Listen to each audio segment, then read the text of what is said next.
Hey guys, it's me back again, and this time I came back from the cinema. Yep, wow. And I watched Annabelle from 2014. Tagline: Before the Conjuring came the piece of crap. Oh dear. Oh, I was like, I don't like these type of movies, but I thought, you know what, I'll go in because I've kind of had a little bit more respect for them since. How can I put it? Since I've been watching them in the dark and I've been watching more of them, I've kind of had a lot more respect for them, you know what I'm saying? And I really kind of like some of them, but this movie just was all over the place. Now, I've never seen The Conjuring, and people keep telling me it's a really, really great movie. And I really need to check it out, but I just haven't bothered because it just sounded bad. But this, I thought, you know what, I'll go to the cinema, I'll do a review of this because I've got spare time. So, here we go. So basically, it starts off with these three girls talking about their nurses. Their mother bought them a doll, and the doll's head goes. Apparently, according to them, it does, but not in the movie. It doesn't. And weird things start happen. So they take it, and basically, then you meet Mia and John Golden. I kept thinking, are they related to Commissioner Golden from Batman?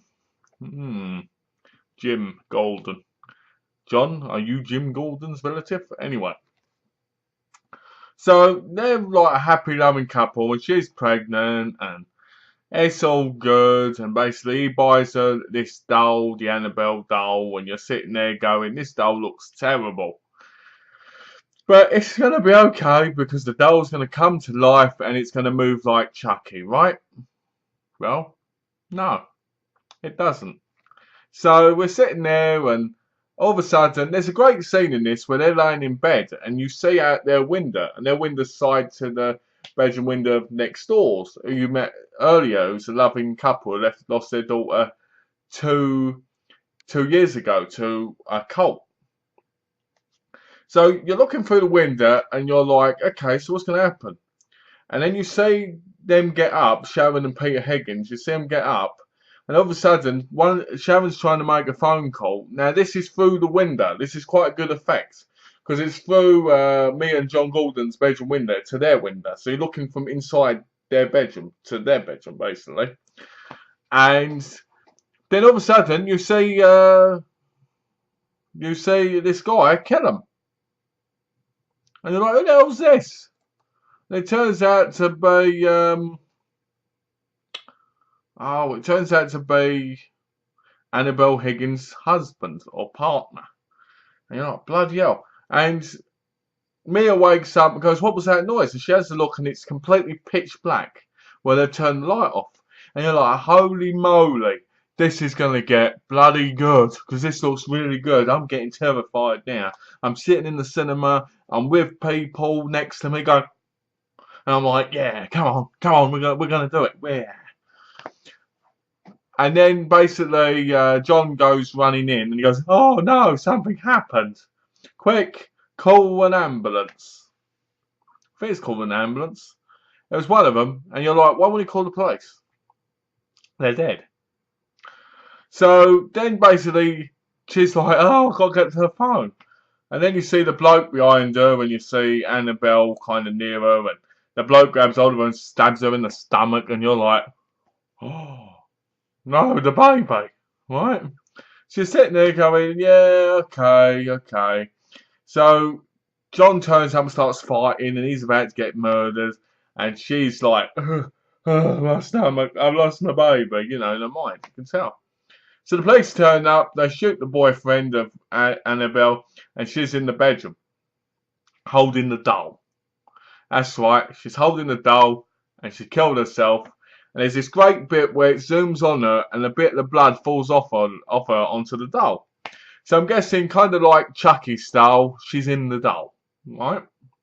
That's the end of the occult, even though it's supposed to be over 30 members. That's the end of that. Nobody comes about it or anything. And you're like, wow, that's great, isn't it? So the two members of the cult are dead and none of the cult members are in the movie. That's a great cult. You know, I was hoping to see him by the end of the movie. So basically, they're in the home. They're in the house. They come back from hospital. The baby's fine in her womb and all this, and they're doing good. They decide to throw Annabelle, the doll, out into the trash. But it comes back in the house. You don't see it go back in the house, but it turns up in the house. Then basically there's all this stuff that goes down, like popcorn setting fire to the place. Then being in an apartment, the Palmieri apartments instead, and doors slamming, doors opening, creaking, sewing machines going on by themselves, the TV and the radio coming on, the same old rubbish you've seen in everything else.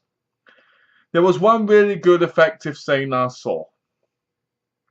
And that was when she turns around, there's the little girl of little Annabelle Higgins. And she comes running, and as the door opens, it turns into the actual woman. So you're like, is she in the doll, or is she just taking care of the doll? Like, because if she's in the doll, why isn't the doll moving? But apparently the doll does move. But is she the demons moving the doll herself? So the doll turns on all these places, and you sit there going, this is absolutely rubbish. The movie goes really downhill, actually. So I've got Phil next to me going, oh, oh. And I'm like, oh, come on, you must have seen horror movies better than this. So anyway, I'm sitting there and I'm like, okay, time to go get a drink. So I'll go out, I'll go get a drink, right? I come back and I'm like, what happened? Absolutely nothing. So I'll come back in, sit down. Okay, so here we go again. Now I'm going to miss some of the bits out because I don't want to spoil the whole thing. So then she meets this woman, Evelyn, who runs a bookshop. She gives her a book. This is a book on helping stuff. And she basically becomes friends with Mia, and you got Father Perez coming round going, oh yes, I must christen this Berber to save it from all evil.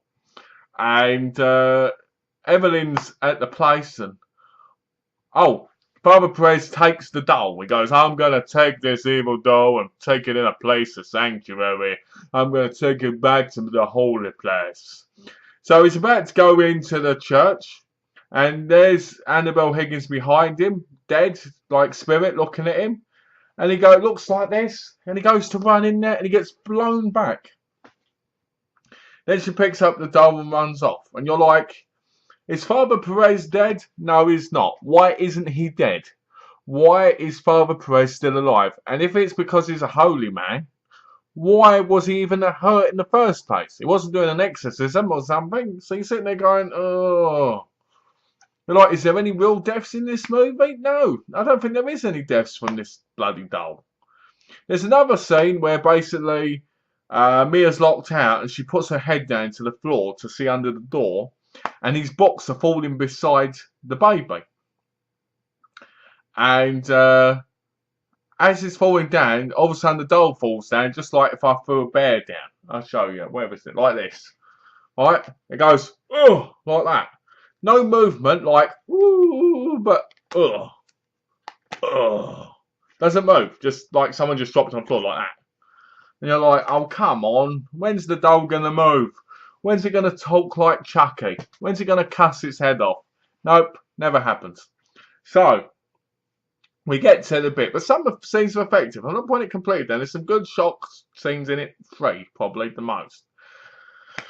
So, basically, near the end, there's Evelyn. She's with Mia, and she says, and all of a sudden, Annabelle's after the baby.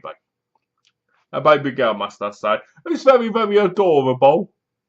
So, throughout the movie, Mia practically fails to protect her baby. The baby doesn't die or anything, but she fails to protect it multiple times.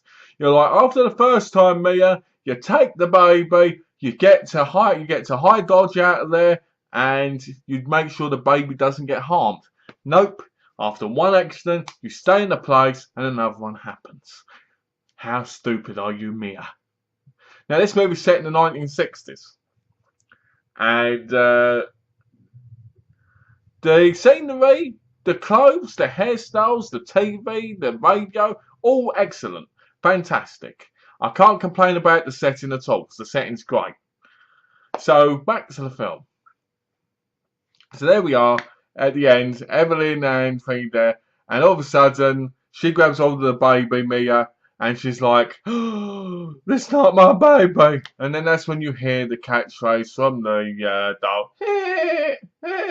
Oh, you know, the laugh they do. They don't sound like bloody donkeys. But anyway. So John calls her, goes, I'm coming home. And there's Father Perez on the bed.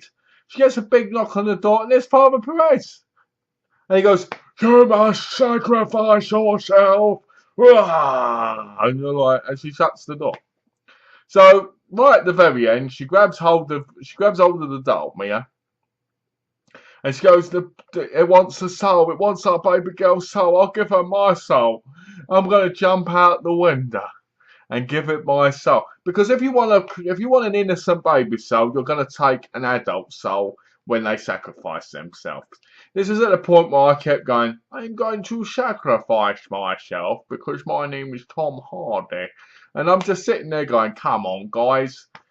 Come on. You know what I mean? So she's about to go out the window, and John grabs hold of her and he saves her. And then Evelyn goes to her, the baby needs you, and she grabs hold of the doll and she goes, I'm going to sacrifice myself, and she falls down to her death. And you sit there going, what? You're not even related to this family, and you've just met them and you kind of like them, and you've just killed yourself. There is a bit of a backstory to that one which is terrible, and you sit there going, and then it shows Father Perez and them at service going, oh, you did a good job. It was a great service today, Father.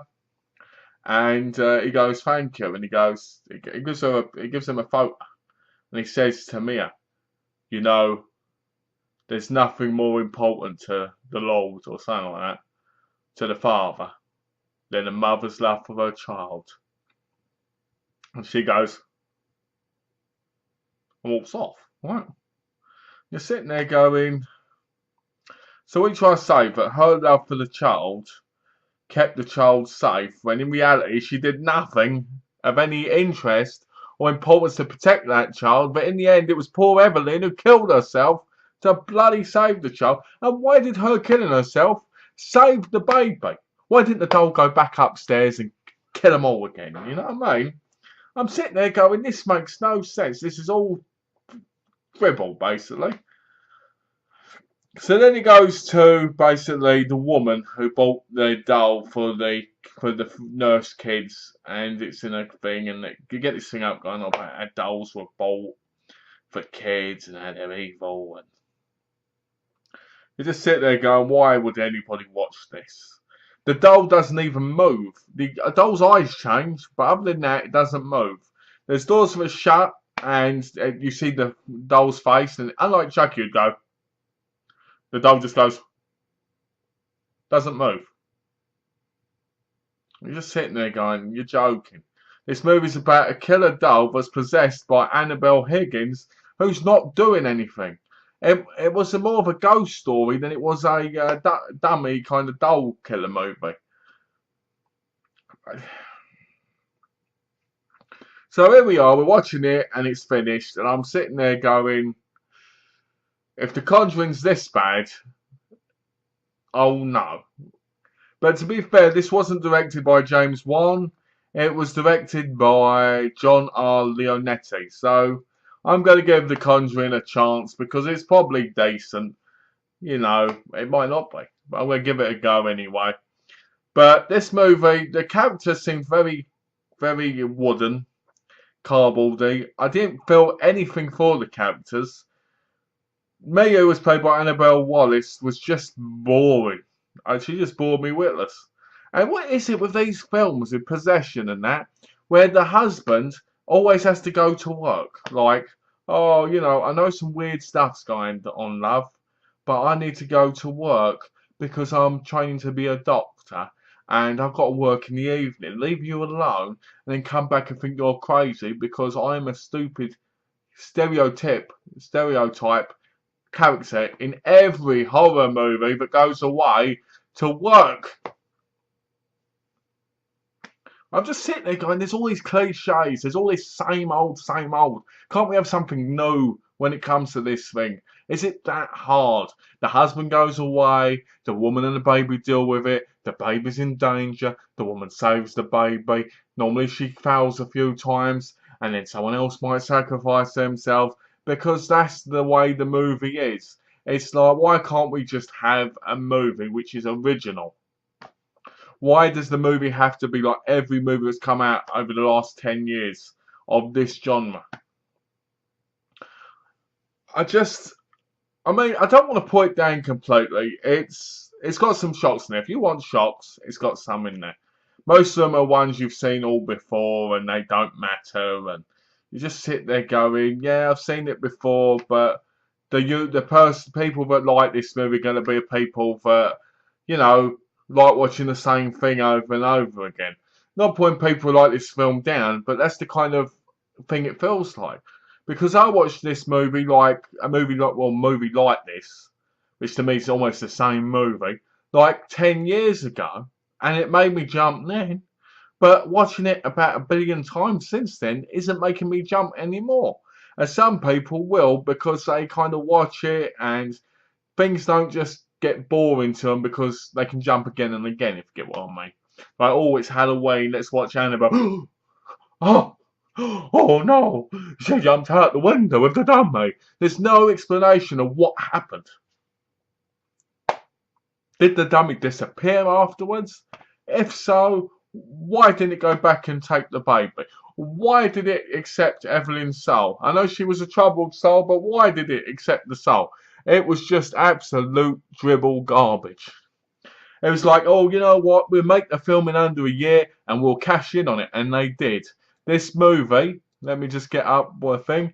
This movie cost $6.5 million to make. And it's already raked in $74,127,000. Which means it will get a sequel. And I know the Conjuring 2's coming out, so I don't know if that's supposed to be the sequel. But anyway, I can't believe people went to see this. Now, I did because I just fancied it because I wanted to go to the cinema. And I thought, I'm reviewing horrors, why not give it a go? But I was like, ugh. So my overall thoughts, guys, is if you want a movie about a killer doll, watch Dolls. Watch Dolly Dearest. Watch Child's Play. What else is there? Puppet Master. Oh, there's some others, I just can't think of them right now. But definitely check Child's Play. If you haven't watched that by now, I don't know where you are. Watch Dolly Dearest, that's quite a good one. What I watched, Pinocchio's Revenge, Dummy, and one called Magic. Watch them. Far better movies than this. If you want to watch ghosty stories, there's plenty out there that are better than this as well. Watch Gothika. Because this movie sucks. But, yeah, my final thoughts are this movie has some good scares in it, but everything else about it's terrible. The setting's great.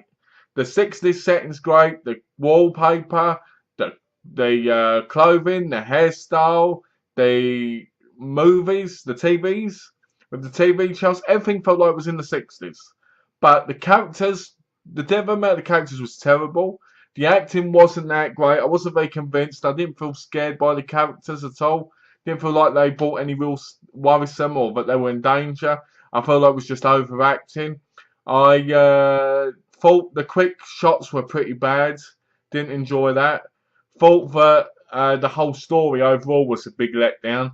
Like, why didn't the doll move about? Come on, we live in 2014. We can use CGI now to move the dummy about. Don't get me wrong, we don't want it. We don't want to use CGI, but we can. You know, I don't want to see CGI in a horror movie, but we can use it for something like a doll that's supposed to move about. So that depressed me because I wanted to see the doll move. I wanted to hear it go say something like this. Oh, oh, oh, I'm coming for you. You know, something like that. But it didn't. It turned into a cliched, overused story in a movie.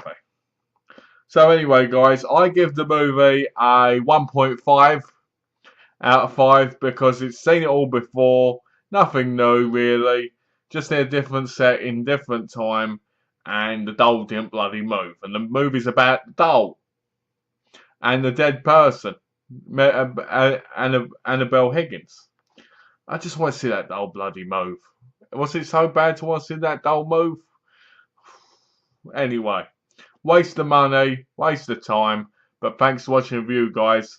And take care. And let me know what you thought of Annabelle, because I'm sure you guys have seen it. If you haven't, buy it when it's $5 when it's released. But if you have, let me know what you think of it below. Please like the video, and if you haven't, please subscribe up here. So thanks for watching, guys, and take care, and have a lovely day.